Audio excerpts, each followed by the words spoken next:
Hey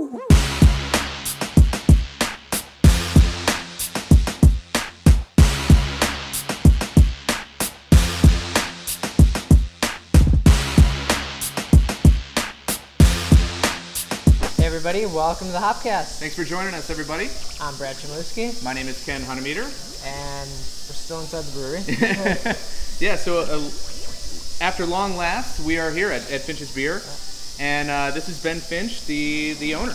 Welcome. So yeah, thank you so much for having us here. We're actually, I mean, this is what it's all about with a startup business and all that. We're actually like working and drinking and shooting at the same time. Yeah. So. Yeah, this is where it all happens. We're filling Golden Wing, or actually no, we're filling Cutthroat tonight. We're drinking Golden Wing. Yeah, and we're drinking Golden Wing. Yeah, getting ready for our party here tomorrow night here at the facility, and it's been an awesome couple of weeks. So. Yeah. So how long have you guys been brewing here? For about 4.5 weeks now. Okay. And we've been in the market for about 3 weeks with actual beer out. So. It's selling pretty well. How's it? Yeah, so far so good. We are using our cooler for basically storing empty clean kegs and not for actually storing cold beer, so that's always a good thing. The kegs are basically going out as we fill them. So and at the moment you're just doing 2 beers up in the Golden Wing, Blonde Ale, and Cutthroat Pale Ale, and that's kind of an interesting take on a pale ale, so not like in the traditional sense. Right. Yeah, it's not a safe pale ale. It's right. definitely got a hop presence to it, and it's got a bitter presence to it that definitely sticks with your tongue after you finish it. We've also got our Threadless Finch's collaboration beer, which is our IPA, which is in a fermenter right now, and that'll be done hopefully in about another week. Yeah, which is kind of it was an interesting collaboration. Usually you've seen brewery and brewery get together. Right. Which we're planning on doing that too. Yeah, right. We'll be doing that too. But this was Brandon Brewery, so to speak. The guys that run Threadless are very passionate about the craft beer scene. And I go way back with that company, back to when I started my other business, Killswitch. So it's out of the passion of creativity and design and beer, basically. Yeah, and if you guys aren't familiar, Threadless is like a really awesome t-shirt company. They do a lot of really cool things. So I know they were in here not too long ago to check out the We had them in space. last week. We had them in, and we tasted out the Golden Wing and the Cutthroat. Unfortunately, the IPA is not ready yet, but right.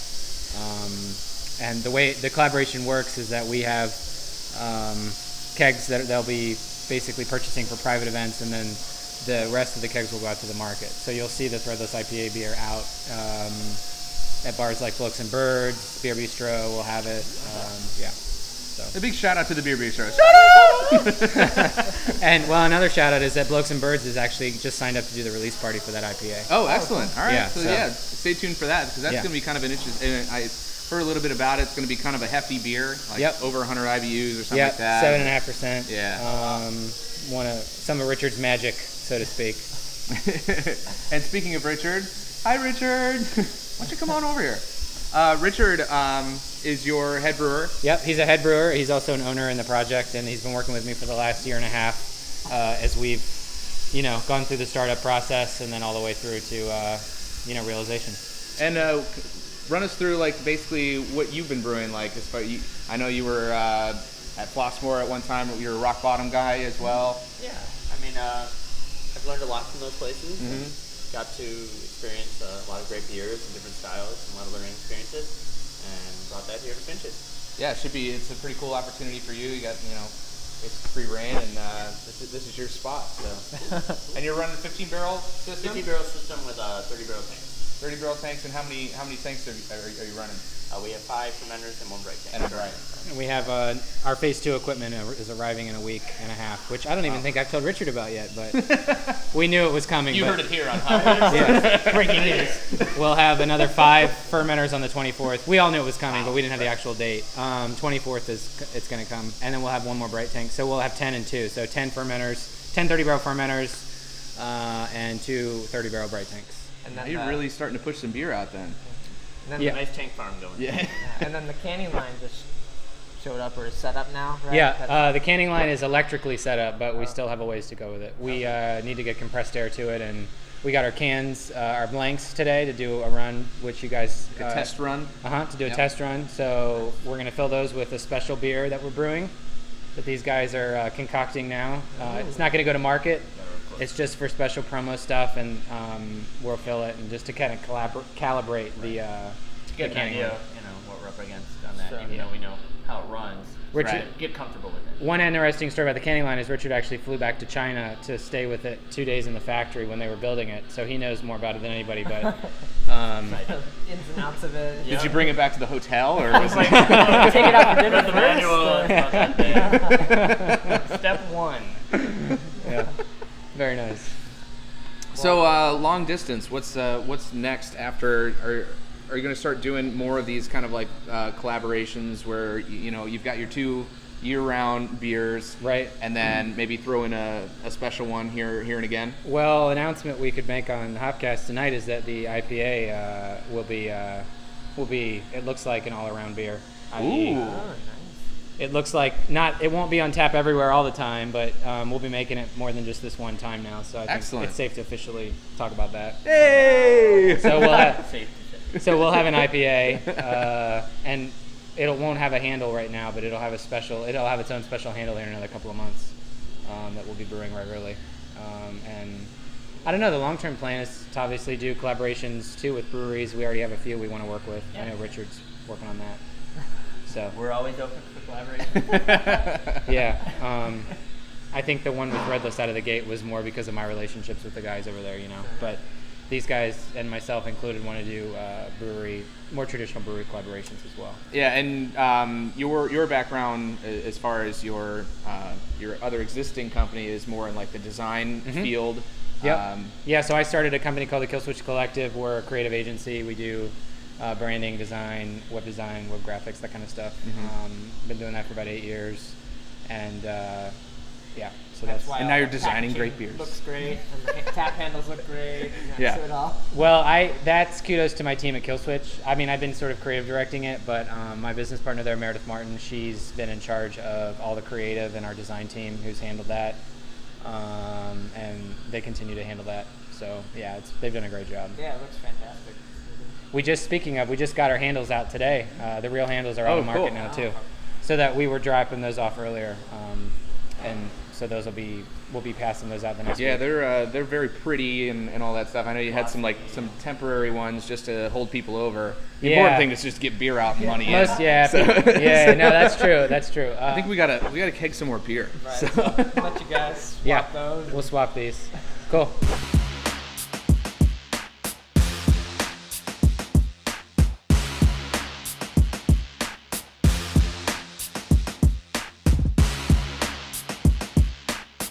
So you're brewing now, waiting to add the hops, right? Yep. What are you brewing right now? We are doing the Golden Wing Blonde. Yeah, so we've talked a lot about brewery logistics and blah blah all that today. Make it. You were the man who made the beer, so tell us a little bit about both the. Actually, you can tell us about three beers that you've got going. Yes. So the golden wing that you're doing right now, the blonde ale. Yep, that's got a nice hop presence. More of a lighter body to it though, kind of not the traditional blonde. A little bit more of a bite. The pale has a nice overall hop character to it. Yeah, it's got a nice bitterness up front. Yeah, it definitely balanced out with a little more of the citrus in there. It's a well-balanced beer. A little more for I would say, the craft person. Right. That one. And there's kind of an interesting ingredient with that beer as well. Yeah, there's sweet orange peel in there. So. Cool. Oh, nice. So it balances that out with the hops. Yeah, that gives it kind of like a really unique presence. Takes it a pale ale to another direction, which is pretty refreshing. It has a lot in the aroma too. I think it kind of balances it. And then the collaboration got a big, huge our IPA. Motherfucker of an IPA. Yep, it's gigantic. It's a big beer. It's still waiting to dry hop it, but it's going to be even more in there. Oh yes, we got like Summit and Columbus and Sriracha Ace and a number of different other things in there. And which Futurama fermenter is that? That is in Bender, appropriately. So that's the. They're all Futurama characters, yeah. Themed.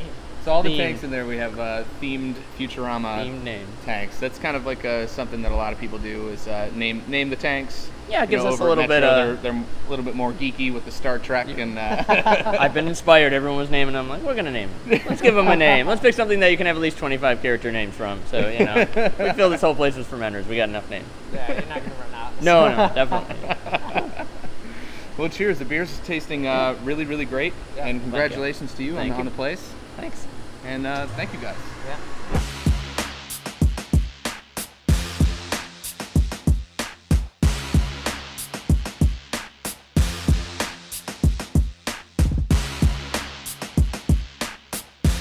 So the kegs are still filling back there, right? Yeah, still filling. Still filling kegs, still brewing beer in the back. This thing is moving. It's, we're double batching today as well. So the guys just, I think, mashed in for the second. So.